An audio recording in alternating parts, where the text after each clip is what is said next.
ये है कल्पना जो घर का सारा काम करने के बाद सुकून से अपने कमरे में बैठी खाना खा रही है। कल्पना कहाँ है? क्या कर रही है? जल्दी से मेरे कमरे में आ। अपने मुंह का निवाला थाली में रखकर कल्पना अपनी भाभी राशि के कमरे में जाती है, जहाँ राशि बात गाउन पहने आईने के सामने खड़ी अपने गीले बाल हेयर ड्रायर से सुखा रही थी। भाभी जी, मैं खाना खा रही थी। हाँ ठीक है, खाना बाद में खा लेना, पहले मेरा काम कर दे। मैं अभी नहा कर आई हूँ, मेरी गीली साड़ी बाथरूम में पड़ी है, जाकर धो दे। कल्पना बाथरूम में जाकर राशि की साड़ी धोकर उसे छत में सूखने को डाल देती है। अगली सुबह फटा सूट पहने कल्पना किचन में नाश्ता बना रही थी। तभी कल्पना तू कहाँ है? जल्दी से मेरे कमरे में आ। अब किचन का काम छोड़कर कल्पना राशि के कमरे में जाती है तो देखते हैं कि राशि बेड पर चादर ओढ़े लेटी है और उसका बड़ा भाई विजय आईने के सामने खड़ा पैंट पहन रहा है। जी भाभी जी बोलिए। कल्पना, तेरे भैया ऑफिस जाने के लिए तैयार हो रहे हैं, तो उनके जूते पॉलिश कर दे। भाभी जी, मैं भैया के जूते कैसे हाथ लगा सकती हूँ? भैया, भाभी को मना करो ना आप। तू भैया से क्या बोल रही है? मैं बोल रही हूँ ना, जूते पॉलिश कर। विजय शर्ट पहनने के बाद पैंट पहनने लगता है और कल्पना उसके जूते पॉलिश करके अपनी माँ के कमरे में चली जाती है, जहाँ उसकी माँ पूजा कमरे के कोने में रखी सिलाई मशीन पर ब्लाउज सिल रही थी।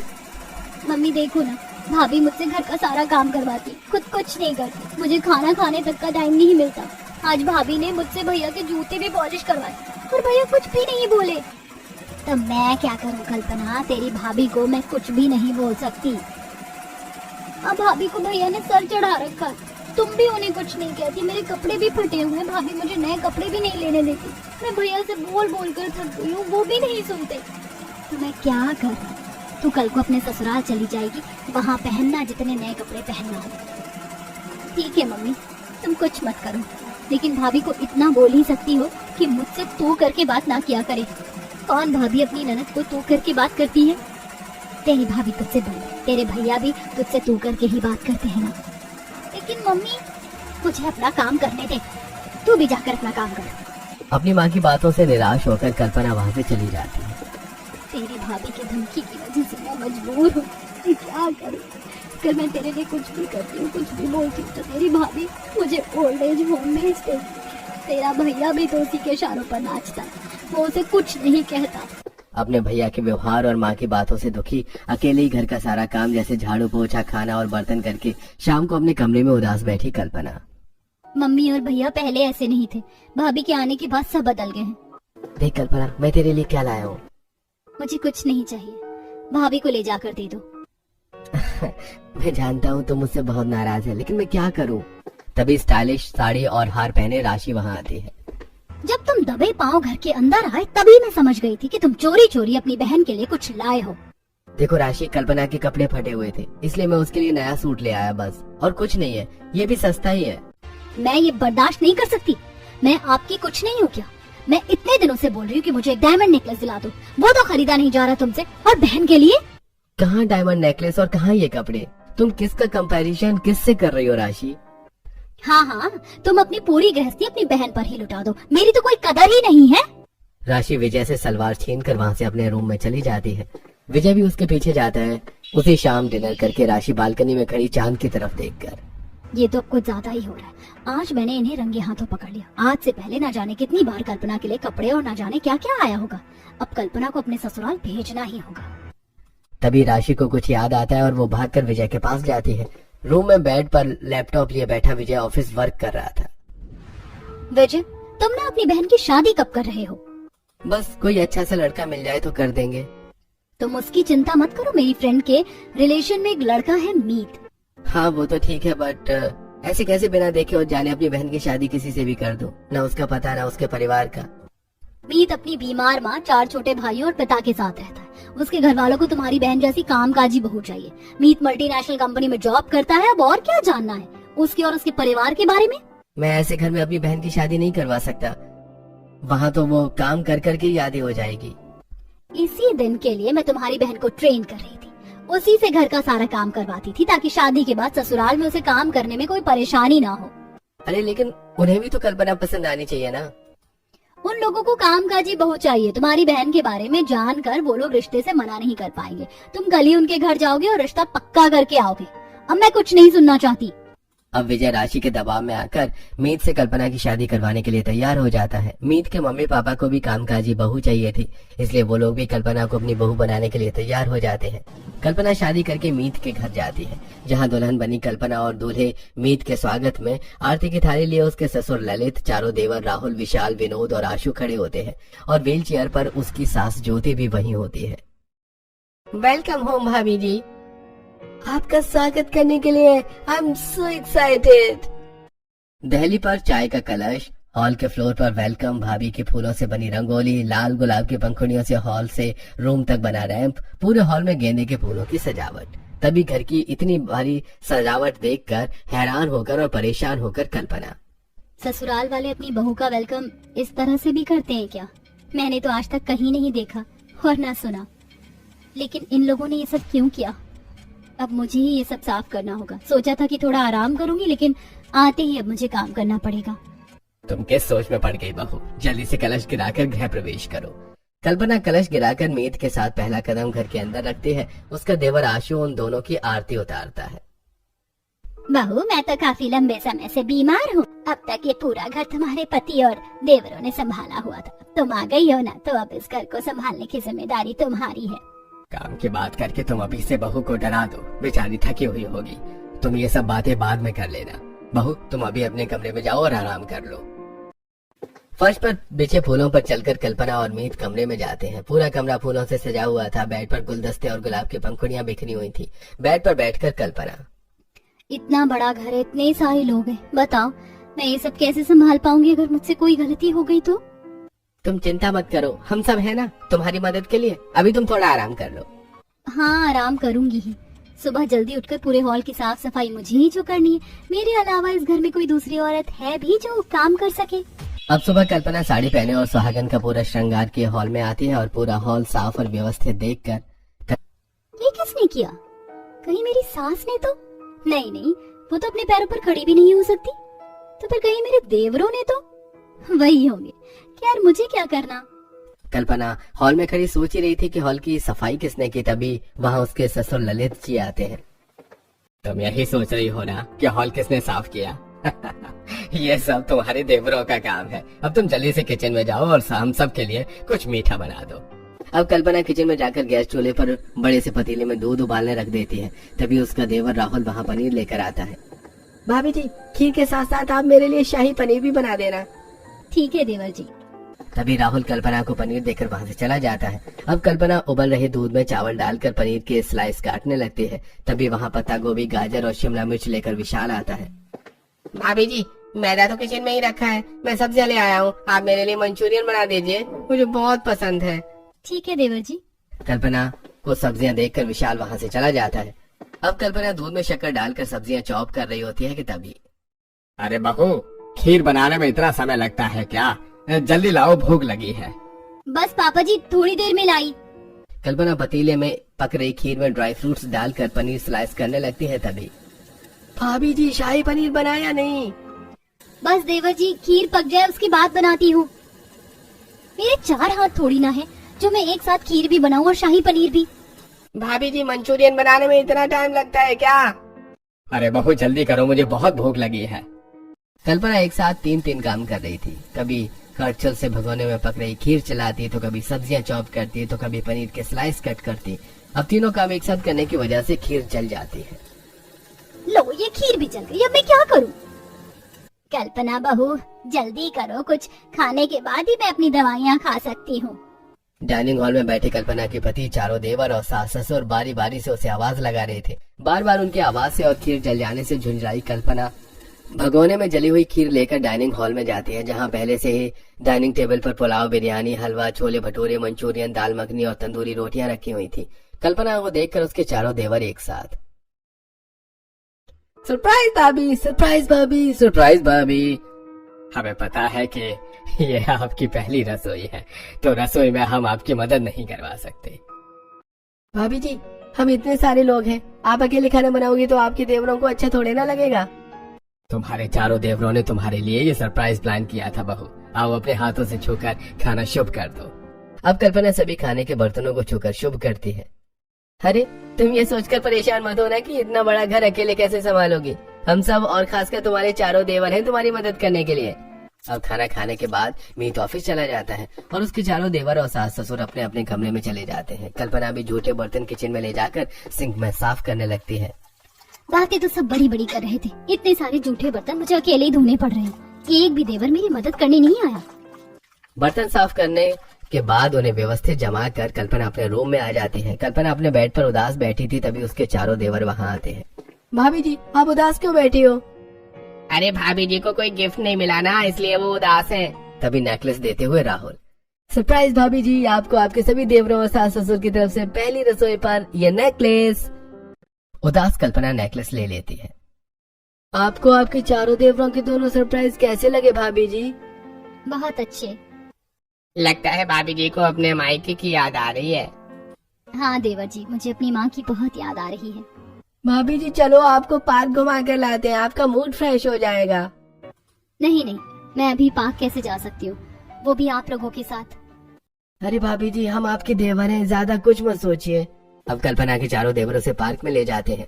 पार्क में चारों देवरों के साथ आइसक्रीम खाते हुए टहलते हुए कल्पना, वाह देवर जी, आप सभी तो मेरे भैया से भी अच्छे हो। वो कभी मुझे पार्क घुमाने नहीं ले गए। भाभी जी आप हमें अपने छोटा भाई ही समझिए। उन लोगों की बातें उनके पीछे चल रही किरण भी सुन रही थी। चलिए देवर जी, अब घर चलते, बहुत देर हो गई, घर पर बहुत काम भी है। तभी वो पांचों वापस घर आ जाते हैं। शादी के दूसरे महीने शाम को कल्पना डाइनिंग हॉल में अपने चारों देवरों व्हील चेयर पर बैठी अपनी सास ससुर और पति के साथ बैठी खाना खा रही थी। तभी वो भागकर किचन में जाती है और सिंक में उल्टियां करने लगती है। तभी घबराए हुए उसके चारों देवर भी उसके पीछे जाते हैं।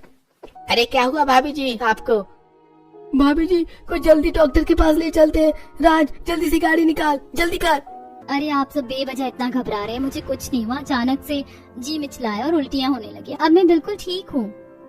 इतना कहकर कल्पना वापस डाइनिंग हॉल में आकर अपनी सास ज्योति के बगल में बैठ जाती है। तभी ज्योति उसकी कलाई पकड़ लेती है। अरे बुद्धू, ये डॉक्टर के पास जाने का समय नहीं है, बल्कि खुशियाँ मनाने का समय है। मैं दादी बनने वाली हूँ और तुम सब चाचा। इसका मतलब भाभी प्रेग्नेंट है? हाँ बुद्धू। अरे फिर भी कल्पना को डॉक्टर के पास तो ले जाना ही पड़ेगा ना। राहुल, विशाल, विनोद, आशु और मीत उसी समय कल्पना को डॉक्टर नवीन के क्लिनिक लेकर पहुंच जाते हैं। कल्पना की भाभी चेक करने के बाद डॉक्टर नवीन, देखिए आप अब माँ बनने वाली हैं, तो अब आपको स्ट्रेस लेने की जरूरत नहीं है, टेंशन लेने की जरूरत नहीं है और न ही ज्यादा वजनी सामान उठाने की, नहीं तो प्रेगनेंसी पर असर होगा। आप चिंता मत करिए डॉक्टर साहब, हम सब अपनी भाभी को कुछ भी नहीं करने देंगे। कल्पना का चेकअप करवाने के बाद वो पांचों उसे घर ले आते हैं। अगली सुबह कल्पना हॉल में झाड़ू लगा रही थी, तभी वहाँ आशु आकर, भाभी जी आप रहने दो, मैं कर लूंगा। आशु को झाड़ू देकर कल्पना किचन में जाकर गैस चूल्हे पर पतीला रखती है कि तभी वहाँ विनोद और राहुल आ जाते हैं। ये आप क्या कर रहे हो भाभी जी? इस वक्त किचन में सुबह का नाश्ता बनाऊंगी और क्या करूंगी। अब से आपको किचन में आने की कोई जरूरत नहीं है, अब से किचन का सारा काम हम दोनों संभाल लेंगे, आप जाओ यहाँ से। उसी दिन शाम को कल्पना छत में सूख रहे कपड़े उठा रही थी, तभी वहाँ विशाल आता है। भाभी जी आपको सीढ़ियाँ चढ़ने की क्या जरूरत थी, अगर आपका पैर फिसल जाता तो। अब से छत का सारा काम मैं देख लूंगा, आपको छत में आने की जरूरत नहीं है। छत से आने के बाद कल्पना हॉल में रखे सोफे पर बैठ जाती है, तभी उसके चारों देवर भी वहाँ आते हैं। ये आज तुम चारों को हो क्या गया है, मुझे कुछ करने ही नहीं दे रहे हो। भाभी जी आपको डॉक्टर की कही बात याद है ना, अब से आपकी डिलीवरी होने तक घर का सारा काम आपके चारों देवर संभालेंगे, आप बस आराम करिए। प्रेगनेंसी के दूसरे मंथ कल्पना सुबह साड़ी पहने घर के सामने आंगन में लगे तुलसी के पौधे में पानी डाल रही थी, तभी उसे देखकर चंपा के घर के सामने खड़ी किरण और चंपा, बताओ कितनी किस्मत वाली है, प्रेगनेंसी की खबर सुनते ही सारा काम इसके देवरों ने संभाल लिया। इसे एक तिनका भी यहाँ से वहाँ नहीं रखने देते हैं। काश मेरे देवर भी ऐसे होते जो मेरा इतना ख्याल रखते। तुलसी के पौधे में पानी डालकर कल्पना अपने कमरे में जाकर बेड पर बैठकर गर्भ संस्कार नाम की किताब पढ़ने लगती है। तभी किताब का एक पैराग्राफ पढ़कर, प्रेगनेंसी के दौरान शरीर को पूरा आराम नहीं देना चाहिए, घरेलू काम करते रहने चाहिए, जैसे कि झाड़ू लगाना, पोछा लगाना, नहीं तो डिलीवरी के समय प्रॉब्लम होती है। वो आर्टिकल पढ़ने के बाद कल्पना हॉल में जाकर पोछा लगाने लगती है, तभी वहाँ आशु आता है।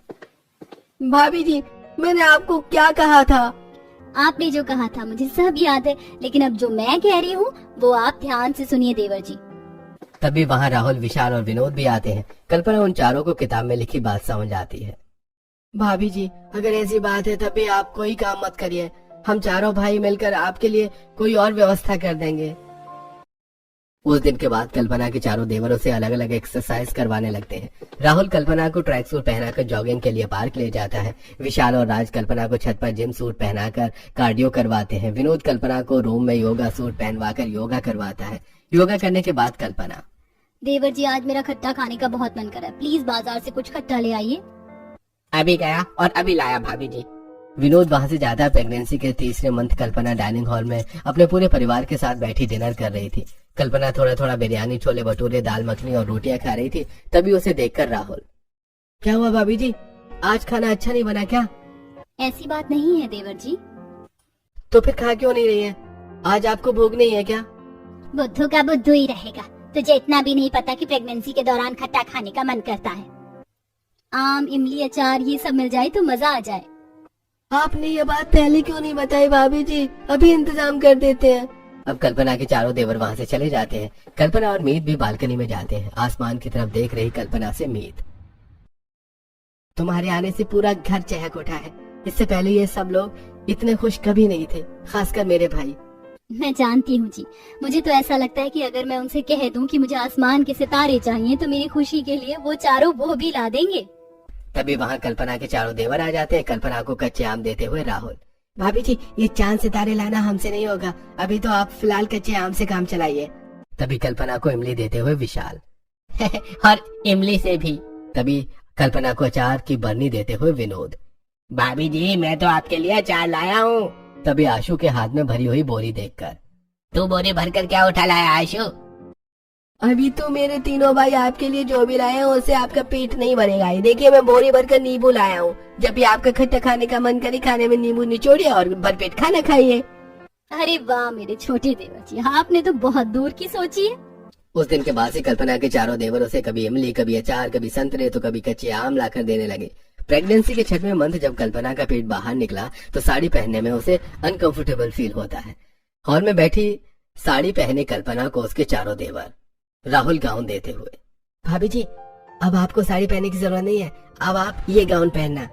विशाल टी शर्ट और लोअर देते हुए, देखिए भाभी जी मैं आपके लिए ये ढीली टी शर्ट और लोअर लाया हूँ।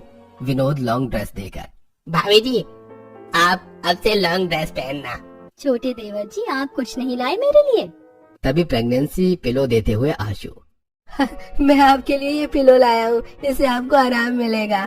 तभी वहाँ मीत आता है और कल्पना के कंधे पर हाथ रखकर, कितने प्यारे देवर मिले हैं तुम्हें जो तुम्हारा इतना ख्याल रखते हैं।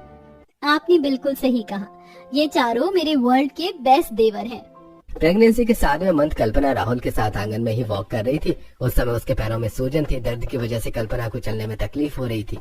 देवर जी मेरे पैरों में सूजन है, मुझसे चलते नहीं बन रहा है, अब मैं थोड़ा आराम करूंगी। इतना बोलकर कल्पना हॉल में रखे सोफे पर आकर बैठ जाती है। तभी राहुल तुरंत अपने तीनों छोटे भाइयों के साथ मार्केट जाकर एक रिक्लाइनर रिलैक्सिंग सोफा खरीद कर लाता है। तभी राहुल हॉल में सोफा लाकर, भाभी जी अब से आप इसी सोफे पे आराम करेंगे। अब विनोद और राहुल कल्पना का हाथ पकड़कर उसी सोफे पर बैठाते हैं और विशाल और आशु कल्पना के पैर दबाते हुए, भाभी जी बहुत हो गई एक्सरसाइज और वॉकिंग, अब से आपको कुछ करने की जरूरत नहीं है। आपके लिए इमली, कच्चे आम, नींबू, यहाँ तक के पानी की व्यवस्था आपके रूम में ही कर दी जाएगी। रूम से हॉल, हॉल से रूम, बस यहाँ से कहीं और जाने की जरूरत नहीं है आपको भाभी जी। ठीक है देवर जी मैं सब समझ गई। अब से हम चारों में से एक हमेशा या तो आपके साथ रहेगा या आपके रूम के बाहर। लेकिन क्यों देवर जी? भाभी जी जैसे जैसे डिलीवरी के दिन नजदीक आएंगे वैसे वैसे आपकी तकलीफ बढ़ती जाएगी और हम नहीं चाहते कि आपको हमारी जरूरत हो और हम आपके पास ना हो, इसलिए अब और कोई सवाल और जवाब नहीं भाभी जी। आपका जो ऑर्डर मिस्टर राहुल, अब से कल्पना आपका हर ऑर्डर फॉलो करेगी सर। तभी कल्पना राहुल को सैल्यूट करती है। कल्पना की प्रेगनेंसी के 8वें मंथ में उसके सभी घरवाले हॉल में बैठकर बेबी शावर का डिस्कशन कर रहे थे। बहू को बेबी शावर ग्रैंड होना चाहिए, ऐसा कि हमारे सभी रिश्तेदार और मोहल्ले वाले याद रखें। हाँ होना ही चाहिए, हमारी बड़ी बहू का पहला बेबी जो है। भाभी जी का बेबी शावर ग्रैंड बनाने की जिम्मेदारी हम चारों देवरों की है। अपने सभी रिलेटिव्स और मेंबर्स को इनविटेशन देने की तैयारी मेरी।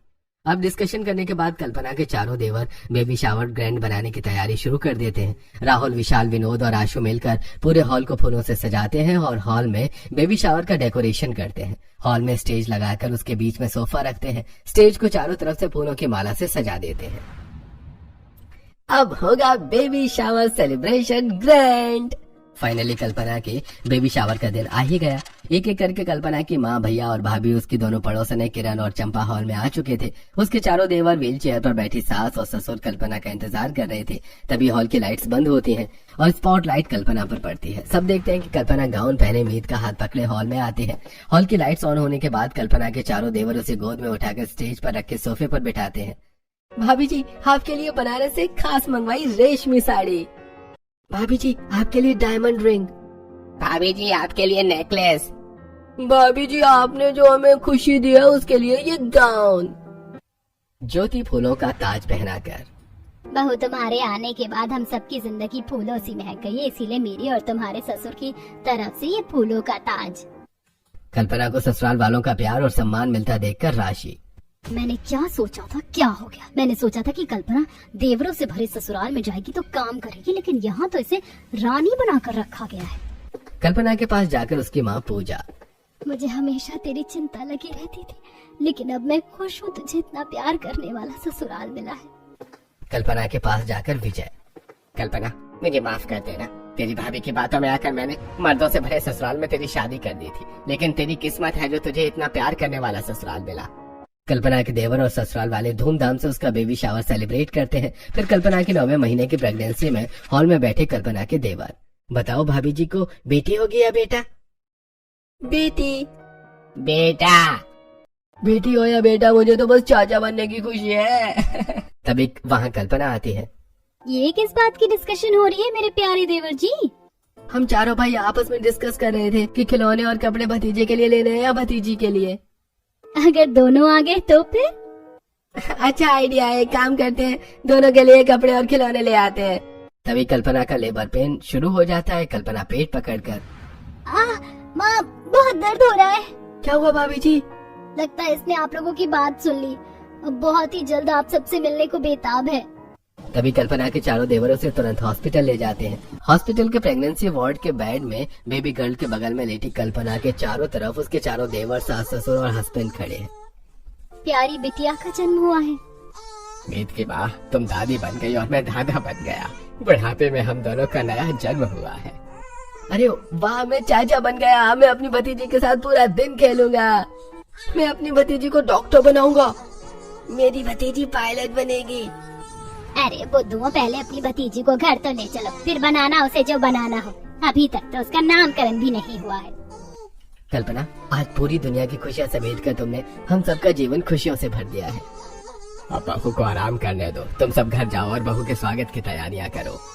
राहुल, विशाल, विनोद और आशु घर जाकर अपनी भतीजे के स्वागत के लिए पूरा hall remote control car, remote control train, dolls, झुंझुना, पालना, block, teddy bears, baby shoes, baby frock और बहुत से खिलौने से सजा देते हैं। अपने भतीजे के वेलकम के लिए दहलीज पर वेलकम होम लिटिल प्रिंसेस की रंगोली बनाने के बाद वो चारों दहलीज से लेकर हॉल में रखे सोफे तक गुलाब के फूल बिछाते हैं। वो लोग किसी भी वक्त आते ही होंगे। लिटिल प्रिंसेस के वेलकम में कोई कमी नहीं रहनी चाहिए। इतना कहकर राहुल एक थाली में सिंदूर घोलकर विशाल पूजा की थाली तैयार करके आशु फूलों से भरी टोकरी लेकर और विनोद सफेद कपड़ा लेकर दहलीज पर खड़े हो जाते हैं। व्हील चेयर पर उनकी माँ भी साथ में होती है। घर आने में इतना वक्त क्यों लग रहा है? अब और इंतजार नहीं हो रहा। जैसे बच्चे को गोद में लिए कल्पना मीत और अपने ससुर ललित के साथ दहलीज पर आती है, वैसे ही आशु फूल बरसाने लगता है और विशाल आरती उतारता है। Welcome home little princess, welcome home भाभी जी।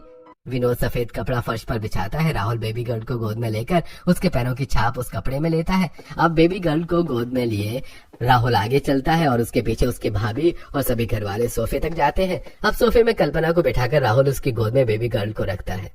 आप सबने मेरे लिए इतना कुछ किया है, मैं भी आपके लिए कुछ करना चाहती हूँ। आपको कुछ भी करने की जरूरत नहीं है भाभी जी। ऐसे कैसे कुछ करने की जरूरत नहीं है देवर जी, आप सबने मेरा इतना ख्याल रखा, इसीलिए मैं अपनी बेटी के नामकरण का सौभाग्य आपको देना चाहती हूँ। बताओ बताओ, किसके लिए इतना एक्साइटेड थे? उसका कुछ नाम सोचा है या नहीं? अरे हमने कोई नाम सोचा ही नहीं। तो आप सोच लेते हैं लिटिल प्रिंसेस का नाम होगा परी। अरे नहीं, कॉमन नाम है, इसका नाम होगा नव्या। अरे बेकार नाम है, मेरी भतीजी का नाम होगा राजकुमारी। अरे कितना आउटडेटेड नाम है, मेरी भतीजी का नाम होगा आभा। भाई तू भी रह रही रे, अपनी भतीजी का नामकरण तो मैं ही करूंगा, लिटिल प्रिंसेस का नाम होगा खुशी। इस तरह कल्पना के चारों देवर अपनी भतीजे के नामकरण को लेकर आपस में प्यार भरी तकरार करने लगते हैं। लगता तो नहीं है कि कल्पना के चारों देवर अपनी भतीजे का नामकरण कर पाएंगे। आप ही उन्हें कोई अच्छा सा नाम सजेस्ट करके उनकी हेल्प कर दीजिए।